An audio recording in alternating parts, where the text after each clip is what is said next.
हमने राजद्रोह के अंग्रेजी कंसेप्ट को समाप्त कर दिया है।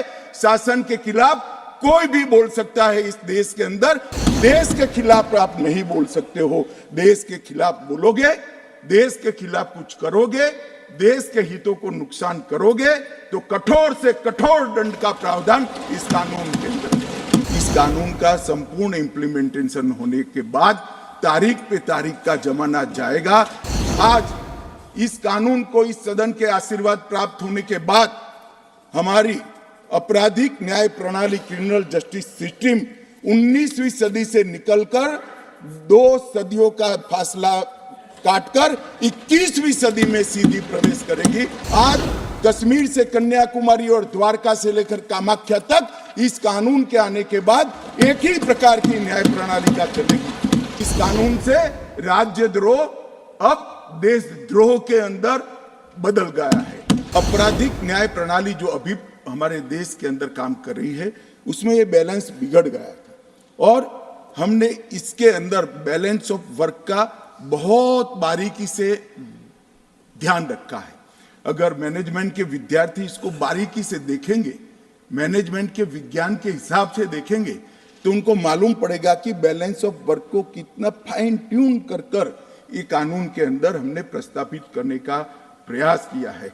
और मान्यवर, मैं आपको और आपके माध्यम से सदन को और सदन के माध्यम से पूरे देश की जनता को विश्वास दिलाना चाहता हूं, इस कानून का संपूर्ण इंप्लीमेंटेशन होने के बाद तारीख पे तारीख का जमाना जाएगा।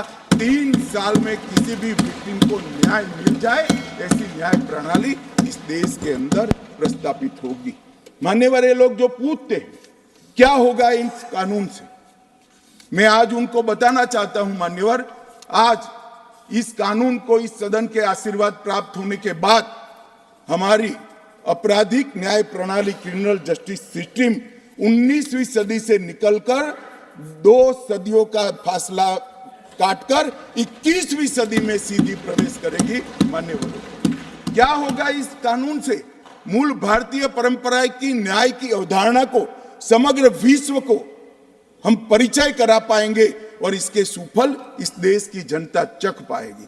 क्या होगा इससे? जो पूछते हैं मैं उनको कहना चाहता हूं, विश्व की सबसे आधुनिक और वैज्ञानिक न्याय प्रणाली का भारत की 140 करोड़ की जनता के लिए उपस्थित है।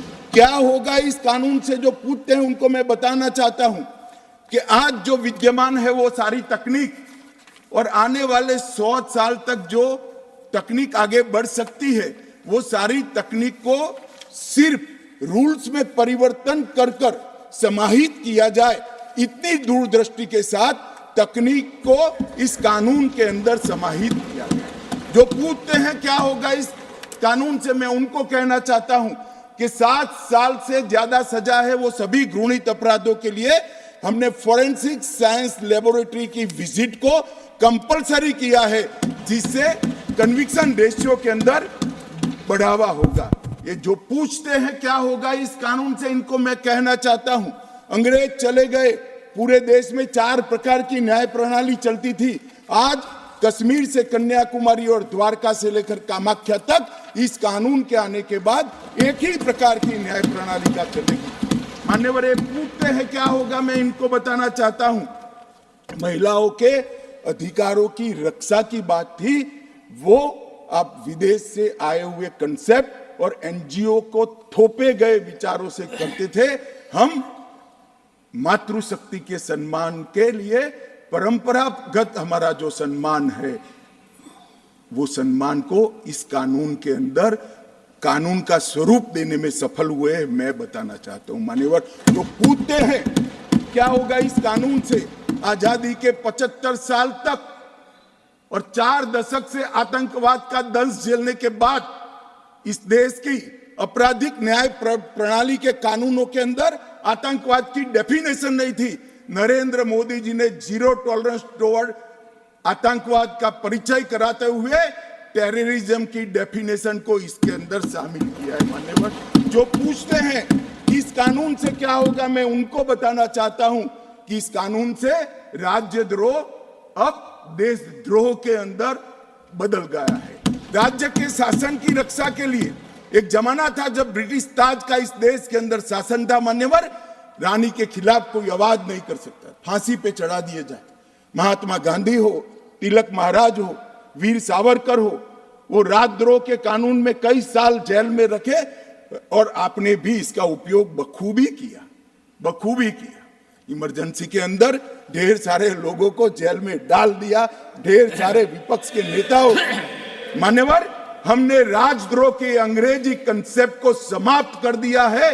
शासन के खिलाफ कोई भी बोल सकता है इस देश के अंदर। अब वाणी स्वतंत्रता का अधिकार भी है और लोकतंत्र है, मगर देश के खिलाफ आप नहीं बोल सकते हो। देश के खिलाफ बोलोगे, देश के खिलाफ कुछ करोगे, देश के हितों को नुकसान करोगे तो कठोर से कठोर दंड का प्रावधान इस कानून के अंदर है। व्यक्ति और देश के बीच में क्या अंतर होता है?